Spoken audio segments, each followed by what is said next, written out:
Halo semuanya guys, kembali lagi sama gue Aldo di Detektif Aldo. Dan di video kali ini gue mau ngebahas soal seorang pria yang adalah YouTuber ya, atau content creator, atau mungkin pekerjaan yang lebih tepat buat menjuluki dia ini sebenarnya adalah mungkin ya troublemaker, para kacuk ya. Karena memang ini orang tuh bener-bener hancur banget di story konten-kontennya. Punya nama yang sama sekali gak bagus dan jadi sebuah bahan olok-olokan lah buat banyak orang. Tapi di sisi lain juga memang itu yang dia cari sebenarnya dari konten-konten yang dia buat di berbagai waktu dan lokasi di bumi ini. Jadi yang mau gue bahas itu adalah seorang streamer yang punya nama panggung Johnny Somali. Dan mungkin banyak dari lu pada juga udah tahu soal orang gila yang satu ini. Karena memang dari lama pun ini orang udah punya perjalanan streaming yang bener-bener parah banget. Bikin masalah mulu di mana-mana. Dan yang terpenting adalah sekarang dia ini lagi menghadapi yang namanya masalah hukum di negara yang baru aja dia obrak-abrik dengan konten-konten tololnya ini orang. Dan bahkan di beberapa minggu ke belakang itu si Johnny Somali ini udah disikat dan dijadikan sayur asin sama banyak orang. Yang bahkan lokasi dia aja ada yang ngasih bounty coy. Supaya ada orang yang mau nyikat dia di jalan, lu bayangin. Semengerikan itu kontennya. Dan sebelum kalian mungkin protes juga kalau dia bakal dapetin perhatian lebih dengan gue bikin video ini, tenang aja, ini orang udah di ban juga dari YouTube sama Twitch. Jadi kalau ada yang jadi nontonin dia, itu juga harusnya duitnya kagak masuk ke dia karena channelnya udah di ban. Jadi jangan jadikan si Johnny Somali ini menjadi cita-cita Anda. Tapi jadikanlah cita-cita Anda itu menjadi astronot. Tapi sebelum jadi astronot, lu harus beli dulu ini nih. Ini namanya adalah sebuah TWS namanya Moondrop ya kan nih. Ada tulisan itu Space Travel. Ini harganya cuma 300 ribuan lu bayangin ya. Terus ini bisa dipakai nih ya kan. Dipakai gini udah ada ANC-nya mantep gitu ya. Tapi karena 300 ribu lo harus berekspektasi dengan ANC-nya. Tapi pasti desainnya sleek, orang juga gak percaya kalau ini 300 ribuan. Barang ini tidak mensponsori gua, tapi memang gue sengaja promosin ke lu. Jadi kalau lu misalnya mau beli ya kan, silakan aja langsung klik YouTube Shopping yang udah ada di layar ini. Oke? Keren itu TWS. Nah di sini nih. Nih ya. Let's begin the video guys. I lost myself. I waited still for a glimmer to arrive. I know it will. Oke, sebelum kita masuk ke pembahasan lengkapnya dan mengupas cita-cita kalian menjadi astronot, ya kan? Gue bakal kasih tahu dulu sebenarnya Johnny Somali yang lagi rame di berita internasional itu sebenarnya siapa emangnya gitu. Kenapa ini orang yang badannya cungkring kayak tusuk gigi? Zaman mungkin gue belum makan sama sekali dulu, kurus banget gitu ya. Nah, kerjaannya tuh cuman jalan-jalan doang sambil streaming di platform streaming sebenarnya ini orang. Tapi kok bisa serame ini dan jadi bulan-bulanan netizen internasional? Tapi mungkin sebelum gue jelasin dia siapa banget, kalian bisa nonton dulu klip yang satu ini. Supaya at least kalian tuh tahu dulu ini orang tuh kayak gimana streamingnya. Dan supaya kalian tahu juga tabiat ini orang kayak gimana secara garis besar. I just don't get it, bro. Like, you're gonna come up to me, bro. Why are you being racist to other people in other countries? Why are you bullying people in other countries? For money, like, for clout. I've said it many times. I don't give a f. I have no morals. I'm a sociopath. I don't give a f. Nah, kan lu pada sekarang udah lihat gimana dia ngomong kalau dia gak peduli sama siapa-siapa dan self-claim kalau dirinya sociopath. Oke, sekarang gue jelasin dulu. Ini orang sebenarnya siapa. Jadi streamer yang punya nama panggung Johnny Somali ini tuh sebenarnya punya nama asli.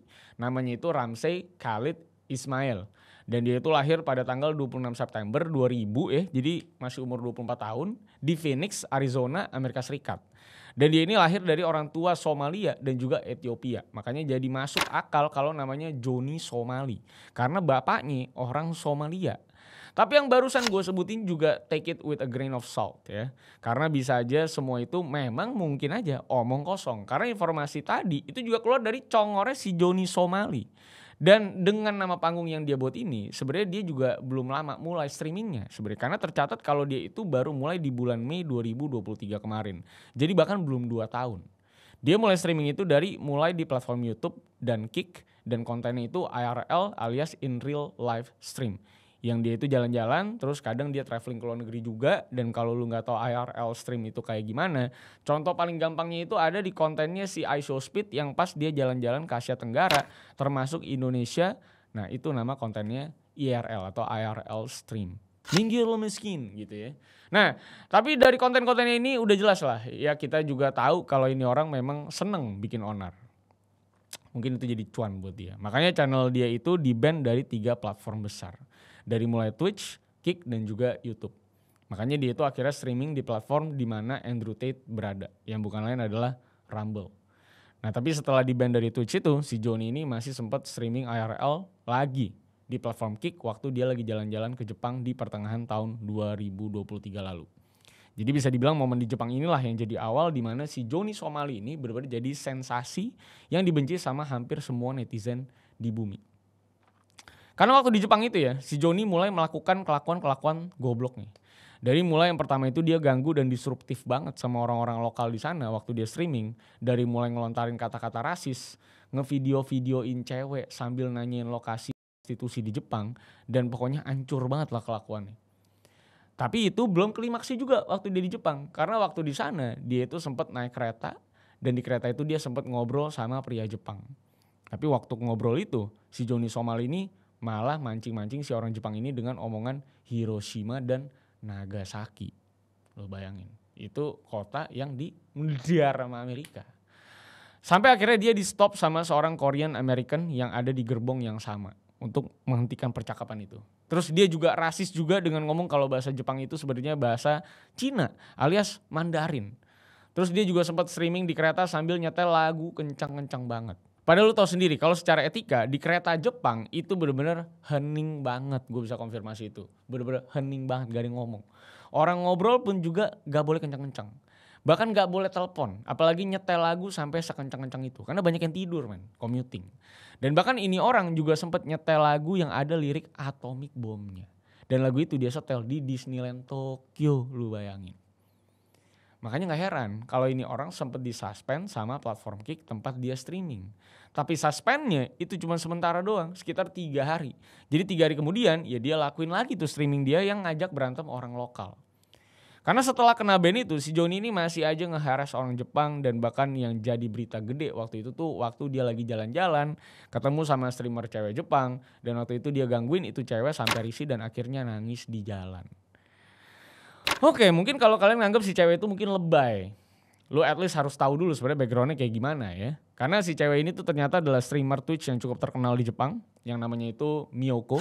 Dan alasan kenapa dia nangis itu sebenarnya cukup masuk akal. Karena kan si Johnny ini udah di-ban dari Twitch. Dan kalau ada orang yang udah di-ban tapi komuknya masuk ke streaming Twitch lain, nah si channel yang streaming di Twitch itu bisa aja ke-ban. Dan ini juga berlaku ke si Miyoko yang ketemu sama si Johnny di Jepang.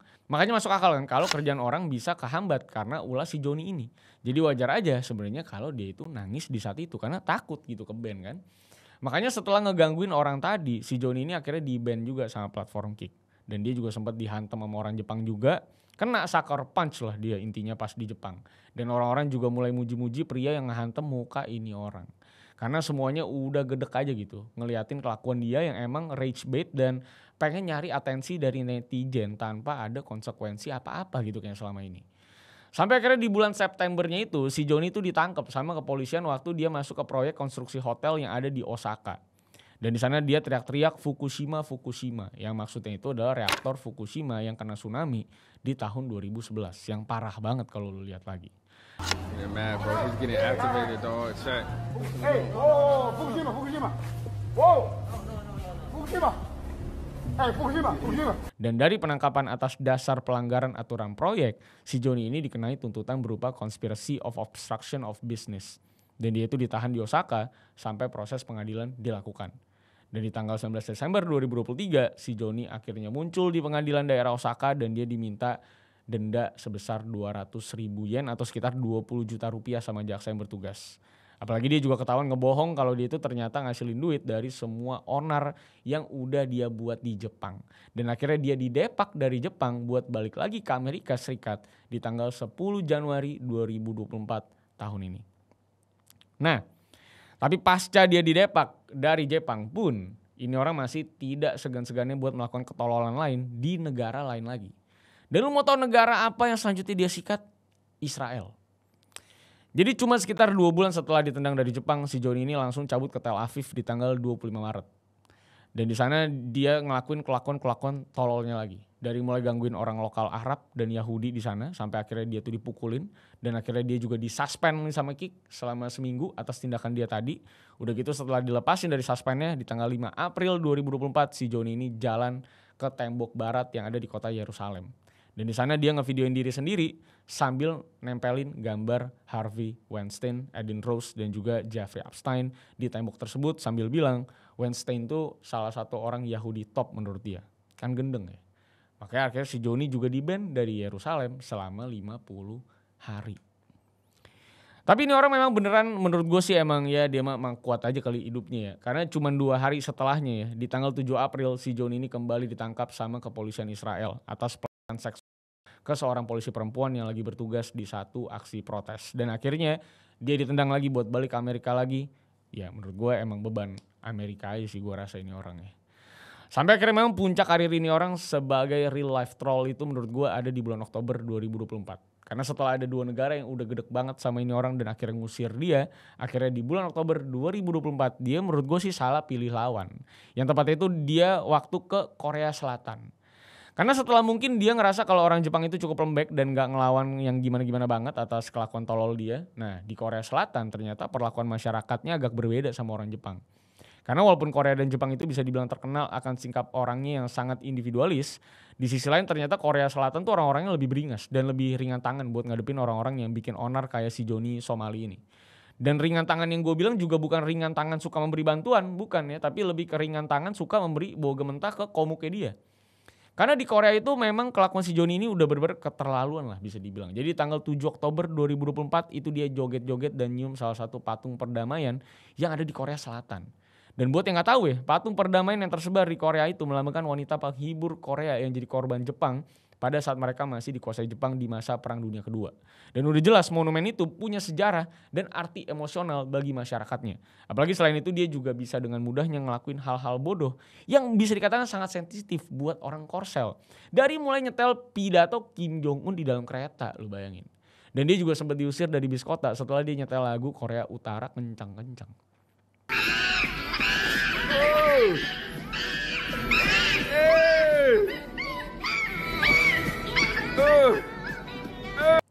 Menurut gue sih hebat mentalnya.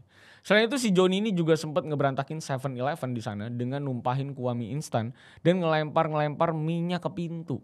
Dan waktu disuruh berhenti sama ibu-ibu penjaga 7, dia malah teriak-teriak sambil tantrum kayak orang gila. Sampai akhirnya ini orang bikin netizen Korea tuh bener-bener emosi dan akhirnya ada orang yang bikin sayembara atau bisa dibilang bounty hunter ya. Yang dimana ada seorang YouTuber yang naruh duit senilai $770 buat siapapun yang bisa tahu lokasi ini orang ada di mana. Karena sama ini orang si John ini mau digebugin ya. Dan ya bener aja ini orang akhirnya bener-bener disikat sama YouTuber tadi yang ternyata adalah veteran UDT SEAL alias Underwater Demolition Team atau bisa dibilang Special Force-nya Korea Selatan. Gokil. Dan di Twitternya ini orang juga sempat ngeposting video dia pemanasan sambil ngomong Somali. Yang kelihatan udah siap banget buat nge-KO si Somali kayaknya. Dan akhirnya setelah dia disikat sama si veteran UDT SEAL ini, kepolisian Korea juga malah nangkep dia dan meriksa dia. Karena setelah jadi bulan-bulanan si veteran UDT SEAL tadi, si John ini ternyata udah ngedapetin beberapa laporan kepolisian dari beberapa orang. Dari mulai obstruction of business yang dia lakuin di dalam 7-Eleven, terus dia juga dilaporin atas dugaan deepfake yang dia buat di mana dia itu kelihatan lagi ciuman sama seorang content creator perempuan asli Korsel. Terus dia juga ternyata tuh ketahuan ya positif THC alias zat yang sebenarnya tuh boleh dipakai dengan tujuan rekreasional lah di banyak negara bagian Amerika Serikat. Tapi ya dengan peraturan narkoba Korea Selatan yang sebegitu striknya tanpa ada satupun narkoba yang bisa dipakai secara rekreasional, akhirnya si Johnny Somali ini ditahan buat diadili di Korea Selatan atas kepemilikan itu. Jadi dari total berita yang gue dapat sejauh ini, kalau ternyata udah ada yang ngelis pelanggaran-pelanggaran yang dilakuin sama si Johnny ini. Jadi lebih terstruktur nih bisa dibilang. Yang pertama itu ngelanggar Undang-Undang Keamanan Nasional, yang dimana dia itu muji-muji Korea Utara. Padahal Korsel Korut itu lo tau sendiri, gontok-gontokannya kayak apa dan gak berhasil damai-damai mulu. Dan hampir semua hal soal Korut itu memang dilarang di Korea Selatan. Terus yang kedua itu dari Undang-Undang Anti Terorisme, yang dimana dia itu ngelakuin tindakan-tindakan yang cenderung ke arah seperti itu. Terus yang ketiga itu juga yang gue sebutin tadi soal business obstruction, dimana dia itu dilaporin sama owner Sevel yang dia berantakin. Apalagi dia juga dengan sengaja numpahin mie instan dan juga ngebentak-bentak penjaga toko dan pelanggan dengan cara yang rasis. Terus dari deepfake, itu juga dia dituntut atas pelecehan seksual. Karena di Korea itu aturannya kita sama sekali tidak boleh punya videonya. Nggak boleh download videonya dan bahkan nggak boleh nonton sekalipun itu yang namanya konten deepfake. Jadi se-strict itulah intinya. Terus ada juga tuntutan atas penghinaan, tuntutan atas fitnah, kekerasan, perbuatan tidak menyenangkan dan juga atas positif THC yang udah gue bilang tadi, narkoba. Jadi intinya sih setidaknya ini orang bisa dihukum setidak-tidaknya nih mungkin 5 tahun dari positif THC-nya doang. Dan hukumannya itu sampai 10 tahun atau denda sampai dengan 100 juta won atau sekitar 1 miliar rupiah. Apalagi nih orang juga sempat ke leak obrolan Discord-nya yang bilang kalau dia mau berusaha kabur dari sana dengan nyari bandara yang lebih terpencil dibandingkan Incheon. Dan katanya dia juga mau naik kereta ke Jeju. Padahal Jeju kan pulau ya, nggak bisa naik kereta juga sebenarnya ke sana ya, emang aneh. Dan kalau kalian nanya gimana soal si YouTuber mantan Yudi Tisil yang nonjok si Somali, itu orang dikenakan pasal kekerasan. Tapi karena satu Korea itu ngedukung dia, akhirnya dia bisa ngumpulin duit buat nge-bail out dan dia udah liburan juga kemarin di Hotel Bintang 5 sambil story happy-happy.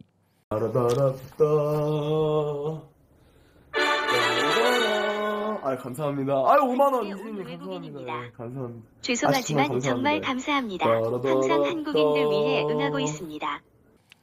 Jadi kita lihat aja lah sebenarnya kelanjutannya kayak gimana. Karena kalau kita ngomongin Johnny Somali, dia itu udah 2 kali kan lolos dari Jepang dan Israel. Jadi emang harus lihat aja kayak gimana proses peradilannya nanti. Karena kemarin aja ini orang udah minta maaf sambil pura-pura kalau dia nggak ngerti soal patung perdamaian yang ada di sana. Dan katanya dia juga udah belajar dari kesalahan buat berubah. So I apologize you guys and I will no longer talk about your statue or touch it ever again. I hope that I can live in peace here in South Korea and we could get past the situation and use it as a learning. Tapi besokannya ini orang masih aja dengan ketololannya foto sambil senyum dan nyium salah satu patung perdamaian yang ada di sana. Jadi sebenarnya kita nggak bisa ambil juga omongannya kalau dia bilang dia tobat gitu kan. Tapi itu dia Johnny Somali. Semoga kalau lu pada mau menjadi content creator atau YouTuber atau TikToker, semoga kalian tidak membuat konten-konten yang basisnya memancing emosi dan amarah manusia lain gitu. Hanya demi popularitas dan juga cuan. Semoga dengan konten-konten yang memang bagus, mendidik ya kan, dan menghibur pastinya. Tapi menghiburnya jangan yang kayak Johnny Somali gitu. Jangan merugikan orang lain lah. Intinya kan kita semua punya kebebasan, asal kebebasan itu tidak mengganggu kebebasan orang lain. Itu yang terpenting. Quote Aldo 2024.